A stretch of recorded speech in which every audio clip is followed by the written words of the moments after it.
The Galactic Council had ruled the stars for 11,000 years. 400 species sat together in the Great Crystal Chamber on Nexus Prime, making laws and keeping peace across a million worlds. They were old. They were powerful. They believed they had seen everything the universe could offer. They had never seen anything like humanity. Director Alara Vance walked into the chamber with her head held high. She was tall for a human, with dark hair pulled back tight and eyes that missed nothing. Behind her walked aides carrying data tablets, but she needed no notes for what she had come to say. The chamber fell silent as she reached the speaking platform. 400 alien species watched her with eyes and sensors and organs humans had no names for. Some looked curious. Some looked bored. A few looked at her the way a person might look at an insect that had wandered into their home. Alara did not care how they looked at her. She cared only about saving her people. Honored representatives of the Galactic Council, she began, her voice steady and clear. I come before you today to request aid. 3 years ago, the Kethari swarm began attacking human colonies along our outer borders.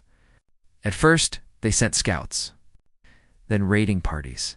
6 months ago, they sent a full invasion fleet to the colony world we called Harvest 3. She touched a control on her wrist. A holographic image appeared above the speaking platform, showing a beautiful green world with 2 small moons. 40,000 humans lived on Harvest. 3 farmers, teachers, children, families, who had traveled across the stars to build new lives. The image changed. Now it showed the same world covered in a living carpet of horror. Massive organic ships hung in the sky. Creatures with too many legs and too many mouths swarmed across the surface. Buildings burned. People ran. People screamed. People died. The Kethari do not take prisoners, Alara said. They do not negotiate. They do not want our technology or our resources. They want only one thing. The image changed again. This time it showed the aftermath. The planet was gray and dead. Every tree, every blade of grass, every animal, every person had been consumed. The Kethari had dissolved them all into organic slurry to feed their endless hunger. They want to eat us, Alara said simply. All of us. Every human being in existence, we are food to them, nothing more. She let the images fade and looked around the chamber. Humanity has fought back with everything we have. Our fleets have won some battles and lost others. But we are a young species. We number only 12 billion across all our worlds. The Kethari swarm numbers in the trillions. Without help, we will be destroyed within 10 years. She took a deep breath. We are asking the Galactic Council for help. We are asking you to stand with us against a threat that will not stop with humanity. The swarm is always hungry. Today, they eat us. Tomorrow, they will look for new prey. Help us stop them now, while they can still be stopped. She finished speaking and waited. The chamber buzzed with conversation in 100 languages. Representatives whispered to each other. Data was shared. Opinions were formed. Finally, High Arbiter Thiessen of the Vorn hierarchy rose to speak. Thiessen was ancient, even by galactic standards. His species had been part of the Council since its founding. His body was a mass of gray tentacles wrapped around a central core, and his voice came from a translator device embedded in his chest. The Council thanks the human representative for her presentation, he said. We will now deliberate. The deliberation lasted 6 hours. Alara stood on the speaking platform the entire time, watching and waiting. She saw representatives argue. She saw them vote on procedural matters. She saw them break for refreshments, and return looking no different than before. Finally, Thiessen rose again. The Galactic Council has reached a decision, he announced. We will not provide military assistance to humanity at this time. Lara felt her heart turn to ice, but she kept her face calm. May I ask why? Certainly. Under galactic law, the Council may only intervene in conflicts involving member species. Humanity has not yet completed the 3-century probationary period required for full membership. You are, legally speaking, still observers. 40,000 people are dead, Alara said quietly. A tragedy, Thiessen agreed. But not a matter of galactic law. The Cathari, while distasteful in their methods, have not violated any council regulations. Consuming non-member species is not technically illegal, saying our lives don't count because we haven't been members long enough. Thiessen's tentacles shifted in what might have been discomfort. I am saying that the council must follow its own laws. We cannot make exceptions, even for sympathetic cases. If we intervene for you today, we must intervene for everyone tomorrow. The system would collapse. The system? Alara repeated. I see. She looked around the chamber one more time. 400 species. 400 civilizations that had built wonders across the stars. 400 peoples who had decided that watching humanity die was easier than changing a rule. Ambassador Korith of the Deloni tried to catch her eye. His species had voted to help humanity. They had argued for hours on her behalf, but they were only one voice among 400 and they had lost. Alara turned back to Thiessen. Then humanity withdraws its application for council membership, she said. Permanently. The chamber erupted. Representatives shouted. Translators struggled to keep up. Thiessen raised his tentacles for silence. Director Vance, I urge you to reconsider. Outside the council, you will have no protection, no access to our technology markets, no diplomatic recognition. You will be alone. We are already alone, Alara said. You just made that very clear. She turned and began walking toward the exit. Ambassador Korith rushed to intercept her. There must be another way. Perhaps if you waited, gathered more evidence, made another appeal. Alara stopped and looked at him. Her eyes were dry, but something burned behind them that made Korith step back. Ambassador, your people tried to help us. We will not forget that. But we will not beg. We will not wait for a council that has already decided we are acceptable losses. We will find another way. She looked past him at the assembled representatives. Humanity will remember this day, she said, loud enough for all to hear. We will remember who helped us. We will remember who refused. And when the swarm comes for you someday, as it surely will, perhaps you will remember too. She walked out. The doors sealed behind her. High Arbiter, Thiessen watched her go. In 11,000 years, he had never seen a species walk away from the council. They always came back eventually, broken and desperate, ready to accept any terms. He made a note in the official record. Humanity. Extinction projected within standard decade. No further action required. Then he called for the next item on the agenda. And the Galactic Council moved on to other business. Out in the corridor, Alara Vance stood alone. Her aides had already gone ahead to prepare the ship. For a long moment, she simply breathed, letting the weight of what had just happened settle on her shoulders. Then she straightened her spine, lifted her chin, and walked toward the docking bay. Humanity had been rejected by the galaxy. Now it was time to show the galaxy what humanity could do. Alone. 5 years passed in the glittering halls of Nexus Prime. The Galactic Council continued its ancient work. Trade agreements were signed. Border disputes were settled. The Vorn and the Thazari argued about mining rights in the outer systems, just as they had argued for thousands of years. Everything seemed normal, but something was wrong. It started small. A merchant captain mentioned that he had not seen a human cargo ship in months. A diplomat noted that her messages to human contacts went unanswered. A scientist reported that human research stations had stopped sharing data. At first, no one paid much attention. Humanity was a young species facing extinction. Perhaps they were simply too busy dying to maintain normal contact with the outside galaxy. But the months passed, and the silence grew deeper. Ambassador Korith of the Deloni was the first to raise the matter officially. He stood before the council with a worried expression on his gentle face. "Honored representatives," he said, "I must report a disturbing situation. The Deloni have attempted to contact humanity through every available channel for the past 8 months. We have sent diplomatic messages, trade inquiries, and personal communications. We have received no response to any of them." "Perhaps they are all dead," someone suggested from the back of the chamber. That is what I feared, Korath admitted. So I sent a survey ship to investigate. It scanned 6 human colony worlds along their border. He paused, his hands trembling slightly. All 6 worlds were empty. The chamber buzzed with surprised murmurs. Empty. Hi, Arbiter, Thiessen asked. You mean destroyed? Consumed by the swarm? No, High Arbiter. I mean empty. The cities were intact. The power grids were still running. Ships sat in their docking bays. But there were no people. Not a single human being on any of the 6 worlds. That is impossible, Thiessen declared. Where could they have gone? We do not know. But there's more. Korath activated a holographic display showing a star map. We expanded our survey to include the Cathari border zone, the area where the swarm was attacking human colonies. We found the same thing. Empty worlds. Abandoned stations. No signs of battle. No signs of destruction. Just nothing. A cold feeling began to spread through the chamber. Has anyone had contact with humanity? Korath asked, looking around. Anyone at all? Silence.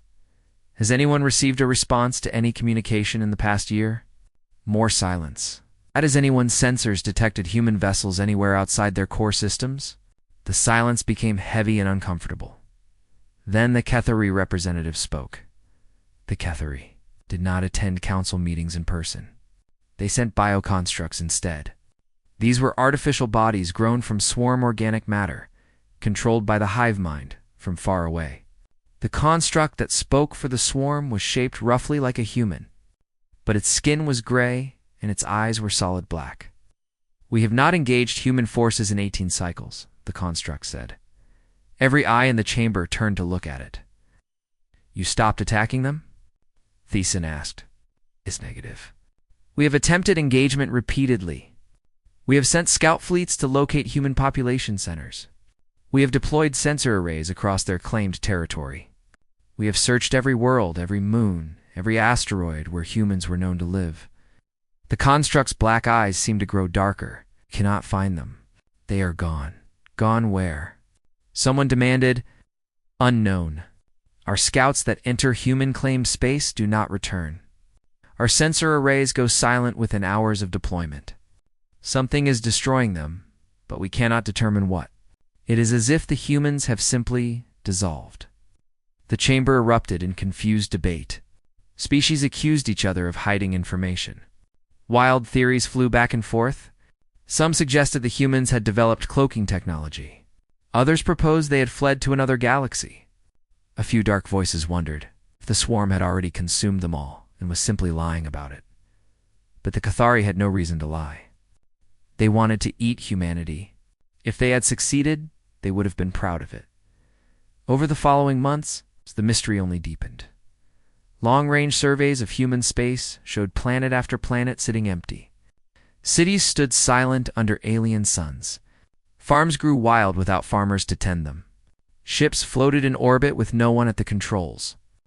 12 billion humans had vanished without a trace.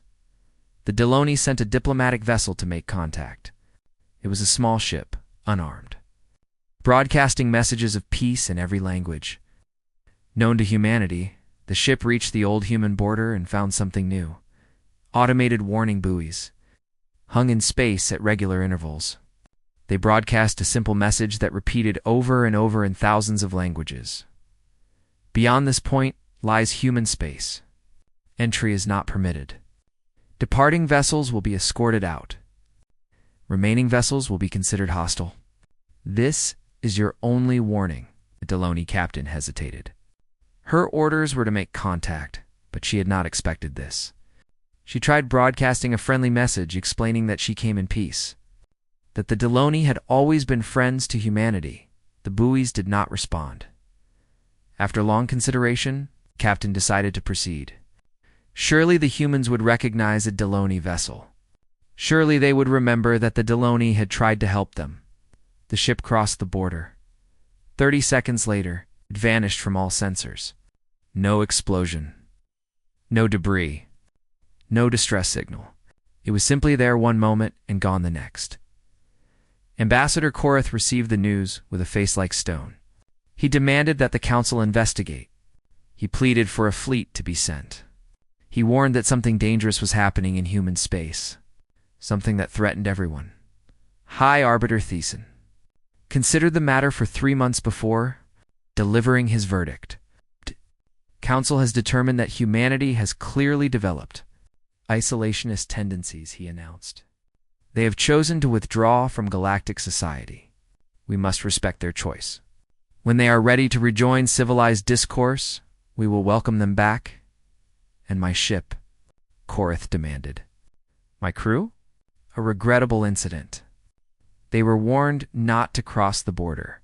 They chose to ignore that warning. The consequences were their own responsibility. Korath stood in disbelief. You are going to do nothing? We are going to wait, Thesan corrected him. Humanity is young and frightened. They have suffered great losses. It is natural for them to hide while they recover. In time, they will emerge. They always do. But in private, behind closed doors and encrypted channels, the elder species whispered to each other. The Vorn sent their fastest scouts to observe human space from a distance. The scouts reported strange energy readings, massive construction projects, and technology signatures that matched nothing in any database. The Thesari intercepted a fragment of a human transmission. It contained only 3 words before dissolving into static. Phase 2 complete. Meridian Collective detected a gravitational anomaly near Earth that suggested something impossibly massive was being built in orbit. No one shared this information with the Council. No one wanted to be the first to admit what they were all beginning to feel. Fear for 11,000 years. The Galactic Council had been the most powerful force in known space. They had tamed wild species. They had ended great wars. They had believed, truly believed, that nothing could threaten them. Now, in the silence where humanity used to be, something was growing. Something was changing. Something was preparing, and for the first time in memory, the ancient species of the galaxy looked toward human space and felt like prey. The Kethri swarm attacked the Deloni homeworld. On a quiet morning when the sky was pink with sunrise, there was no warning. There was no declaration of war. There was only the sudden darkening of the heavens as 200 billion bioforms descended from orbit. The Deloni were a peaceful people.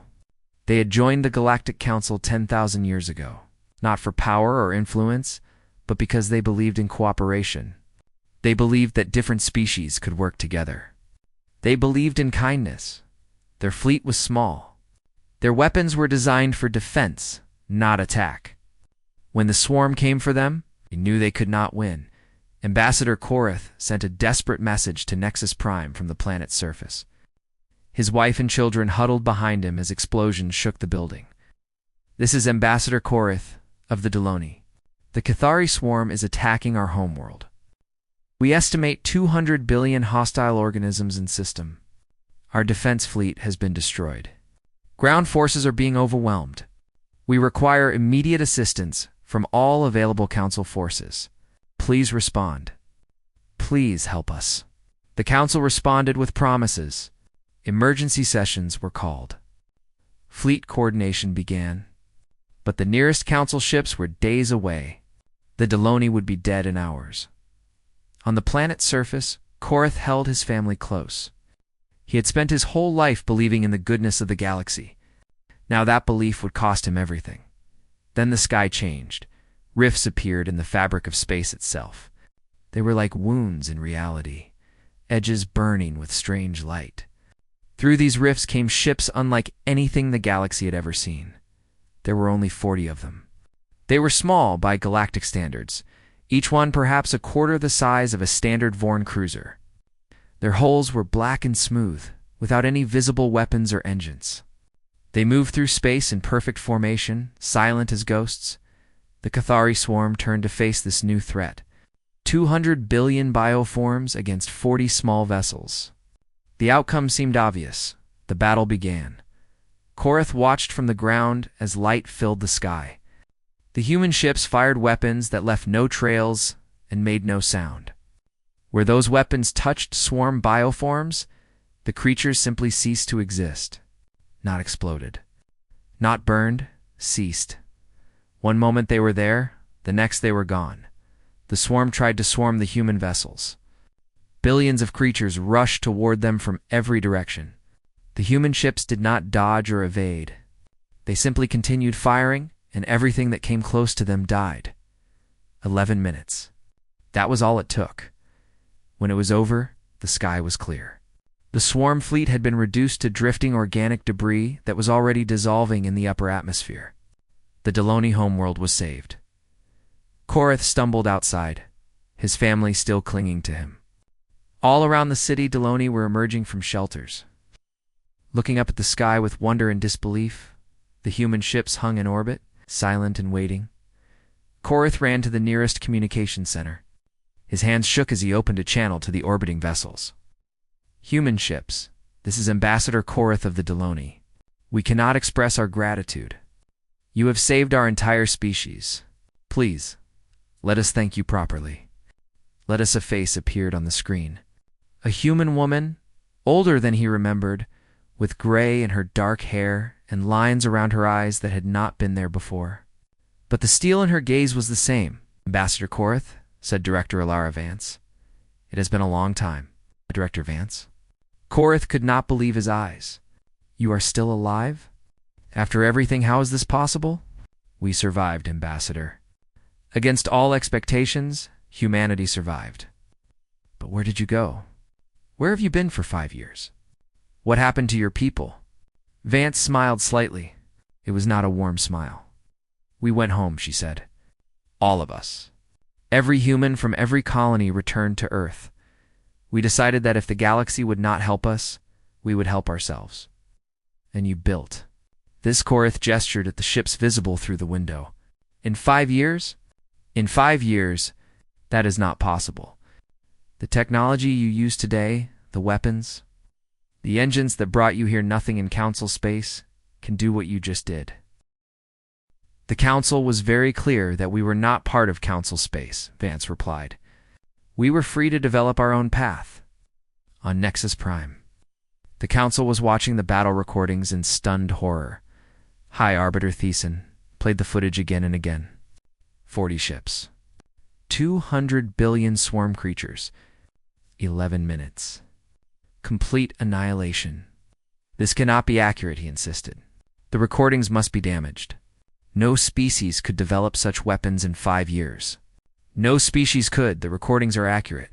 High Arbiter, his aide said quietly. We have confirmed them from 12 different sources. The humans did exactly what the footage shows. Thiessen stared at the screen. In 11,000 years, he had never seen anything like this. The swarm had been a threat that worried even the oldest Council species. The humans had destroyed them like insects. He immediately ordered a diplomatic summit. Humanity must be brought back into the galactic community. Their technology must be shared. Their alliance must be secured, Director Vance declined the invitation. Her message was brief. Humanity has no interest in joining the Galactic Council. We came to help the Delony because they were kind to us when kindness was rare. We will leave now. Thiessen sent a frantic reply. You cannot simply leave. The swarm will return. They will attack Council species again. You must help us. Vance's response arrived an hour later. High Arbiter, 5 years ago I stood before your council and begged for help. 40,000 of my people had just been eaten alive. You told me that our deaths did not matter because we were not members yet. You told me that the rules could not be changed. You told me that our extinction was, and I quote, not a matter of galactic law. You made your position very clear. Regional conflicts between non-member species are not the Council's concern. We are simply returning the same courtesy. The human ships vanished into their reality rifts and were gone. Ambassador. Korath watched them go from his damaged homeworld.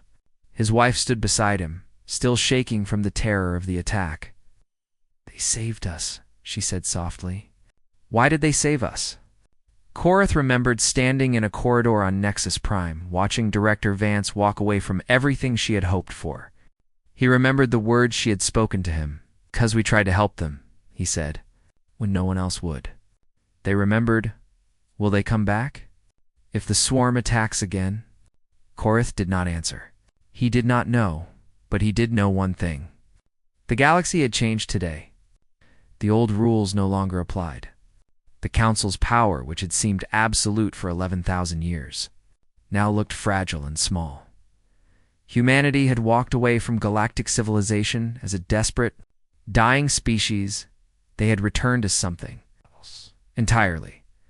And Korath suspected that the galaxy was only beginning to understand what that meant. The Cathari swarm was hungry, and it was angry. The destruction of 200 billion bioforms above Deloni had wounded the hive mind. But it had not killed it. The swarm was vast beyond imagining. It stretched across 100 systems. It numbered in the trillions. And now it wanted revenge, but it could not reach humanity. Every fleet sent toward human space vanished without a trace. Every scout, every probe, every sensor drone that crossed the border simply disappeared. The humans had built a wall around themselves. Nothing could breach it, so the swarm turned its hunger toward easier prey. The first attack came against the Fasari. They were an old species, proud and powerful, with a fleet that had not lost a major battle in 6,000 years. They believed they were ready for the swarm. They were wrong. The Thessari lost 3 colony worlds in a single week. Their defense fleets were overwhelmed. Their soldiers were consumed. Billions of the Zari citizens became food for the endless hunger of the hive. The Galactic Council mobilized its forces. Ships from a dozen species rushed to help. But they arrived too late, or too weak, or in too few numbers. The swarm had learned from its defeat above Deloni. It struck fast and hard, then retreated before help could arrive. The second attack came against the Vorn hierarchy. They lost a shipyard world that had taken 1,000 years to build. The third attack came against the Meridian Collective. They lost their entire outer rim. After each attack, the same desperate cry echoed across the galaxy. Where are the humans? They did not come. Ambassador Korath finally decided to make the journey himself. He took a small diplomatic ship and flew toward human space. Passing the warning buoys that had stopped so many others, his ship was not destroyed. Instead, silent drones appeared around him and escorted him to a space station orbiting. Earth Director Vance met him in a viewing gallery. Below them, the human homeworld turned slowly. It was beautiful, all blue oceans and green lands and white clouds. Around it hung massive structures that Korath could not identify. Shipyards, perhaps, or weapons platforms, or something entirely new. You came alone, Vance observed.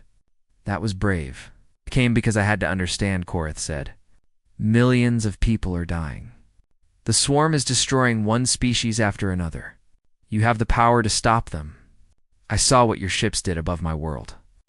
Why will you not help? Vance looked at him for a long moment. Then she turned to face the window. When we came to the council 8 years ago, we were desperate. We had just lost 40,000 people to the swarm. We had watched them dissolve our colonists into food. We had heard their screams over the communication channels. Her voice was calm, but something hard lay beneath it. We asked for help. We explained the threat. We provided evidence, testimony, everything the council required. Do you know what they told us? I was there, Korath said quietly. Then you remember. They told us that our lives did not matter because we had not been members long enough. They told us that the swarm eating us was not illegal because we were not real people under galactic law. They looked at 40, 1,000 dead humans, and decided it was someone else's problem.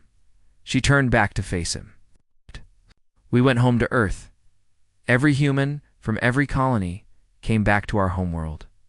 12 billion people on one planet working together for one goal, survival, and you've built all of this? Korath gestured at the structures visible through the window. We've built more than you can see. For 5 years, we poured everything we had into one question. How do we protect ourselves when no one else will?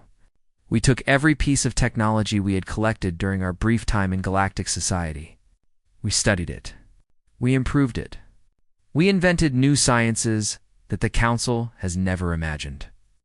But why will you not use that power to help others? Vance smiled, but there was no warmth in it. Ambassador, we are not the galaxy's soldiers. We are not the Council's weapon. We are not responsible for saving species who watched us die and did nothing. The Deloni tried to help us. You argued for us in the Council. You voted to send ships. You were the only ones who showed us any kindness when we needed it most. That is why we saved your world. Then help the others too. Please, whatever they did or did not do, they do not deserve to be eaten. Vance was quiet for a long time. When she spoke again, her voice was softer, almost sad. Let me tell you what I learned in that council chamber 8 years ago. I learned that the Galactic Council is not a community. It is a system designed to protect the powerful and abandon the weak. For 11,000 years, species have joined that system believing it would keep them safe. But when real danger comes, the system fails them. Every time. The humans were supposed to be acceptable losses. We were supposed to die quietly while the council debated procedure. But we did not die. We survived. We grew stronger. And now the council wants us to save them from the consequences of their own failures. She shook her head. We will not do it. Not because we are cruel, not because we want revenge, but because saving the council would mean preserving a system that does not deserve to be preserved. Korath stared at her. You want the council to fall? I want the galaxy to learn a lesson. Real protection comes from real community. From species that care about each other, that help each other, that treat each other as equals. The council never offered us that. They offered us rules and bureaucracy and 1,000 excuses why our deaths did not matter. So let them face the swarm. Let them understand what it means to be alone against an enemy that wants to consume them. Maybe then they will build something better. Before Korath could respond, an alarm sounded throughout the station. What is happening? He asked. Vance checked a display on the wall. A slow smile spread across her face. It seems the swarm has finally decided to try again. They are sending their largest fleet ever toward our borders. 12 trillion bioforms. The biggest attack in their entire history. Korath felt ice in his stomach. 12 trillion. But that is everything they have left. Yes. They are putting everything into one final attack on humanity. You cannot survive that.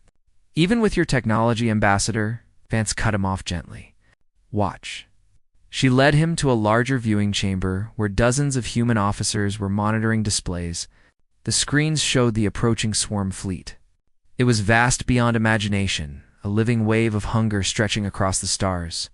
Human ships moved to intercept. Not 40 this time. Hundreds, thousands, a fleet that had been hidden. Waiting, preparing for exactly this moment, the two forces met at the edge of human space.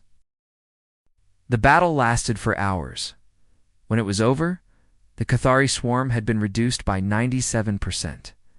Their homeworld, a living planet of organic horror, had been found and sterilized. Their queen minds, the intelligence at the center of the hive, had been systematically targeted and destroyed. What remained of the swarm were scattered, mindless remnants. They would never threaten anyone again. Humanity had not just defeated the swarm. They had ended it. Korath stood in the viewing chamber, unable to speak. Around him, human officers celebrated quietly. There were no cheers, no wild celebrations, just a deep, satisfied silence. Vance stood beside him. Now, do you understand? She asked. We did not need the council. We did not need anyone. Everything they told us about our weakness, our youth, our inevitable extinction, it was all wrong. We are humanity. We adapt.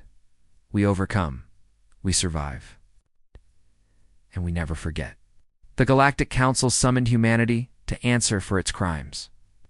High Arbiter Thiessen stood before the crystal chamber and read the charges in a voice that shook with outrage. The complete destruction of the Cathari swarm.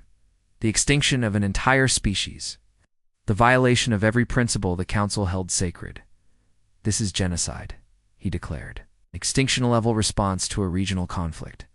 Humanity must answer for what it has done.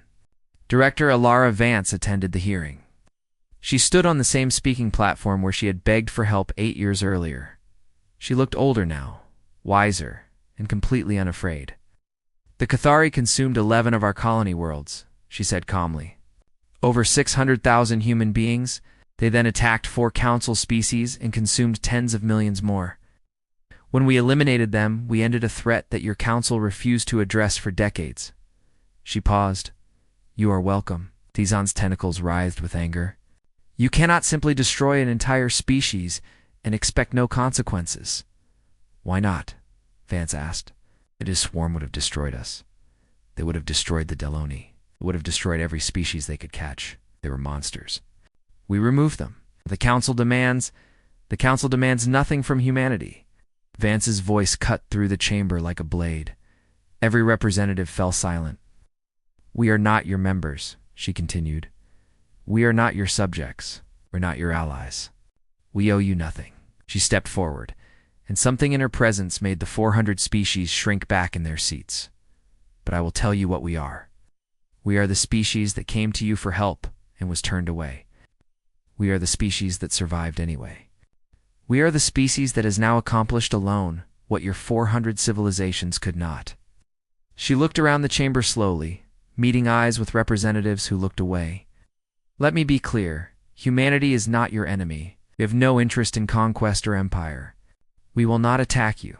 We will not threaten you. We'll continue to trade with species who treat us fairly. We'll continue to help friends like the Deloni. Her voice hardened.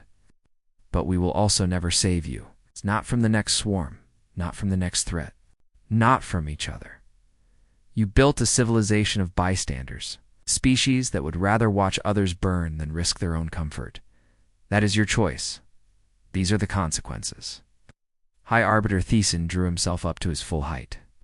The Council will not tolerate this disrespect. We've ruled the galaxy for 11,000 years. We have done nothing, Vance interrupted. For 11,000 years you have made rules and given speeches and pretended that you were keeping the peace. But when real danger came, you hid behind procedure. You told dying species that their lives did not matter yet. You built a system that protects the powerful and abandons the weak. We have shown you what a single species can accomplish in 5 years when it stops waiting for others to save it. Imagine what we might accomplish in 100 years. 1,000, 10,000. She let that thought hang in the air. We will return to our space and continue building our future. If you leave us alone, we will leave you alone. If you threaten us, you will discover exactly what we are capable of. She turned toward the exit, just as she had done 8 years before. Wait, Thiessen called out. His voice had changed. The anger was still there, but something else had crept in. Surely we can negotiate. Surely there is some arrangement. Vance stopped at the door. There was a time when we would have accepted any arrangement, she said, without turning around. A time when we would have been grateful for any help at all. That time ended when you told 40,000 dead humans that their lives did not matter. We are done asking for your approval. We are done begging for your protection. Now. She turned, and her eyes swept across the chamber one final time. The Cathari thought they were the greatest predators in the galaxy. They learned otherwise. Your council thought it was the supreme authority over all civilized species. You are learning otherwise too. There is a new power in the galaxy now. One that remembers its wounds and repays its debts. One that watches, one that waits. One that will never ever forget. The doors sealed behind her. The council sat in stunned silence. In the years that followed, the galaxy changed more than it had changed in millennia. The council still existed, but its authority faded like morning mist in sunlight. Species that had relied on council protection for thousands of years began to wonder if that protection had ever been real. Old alliances crumbled. New ones formed. Many of these new alliances included humanity. The Deloni were the first to sign a formal friendship treaty with Earth. They opened their borders to human visitors. They shared technology and art and ideas. In return, humanity treated them as true partners, not as subjects or inferiors. Other species followed. Younger races, the ones who had watched their elders abandon humanity to die, began to see a different path. They did not have to wait 3 centuries for council membership that might never protect them. They could build their own relationships, their own communities, their own futures. Humanity welcomed them all. Not as conquerors, not as rulers, but as something the Council had never offered. True equals. Director Alara Vance lived long enough to see the first generation of humans born in this new era. They grew up in a galaxy that knew their species not as victims, but as survivors. Not as beggars, but as builders.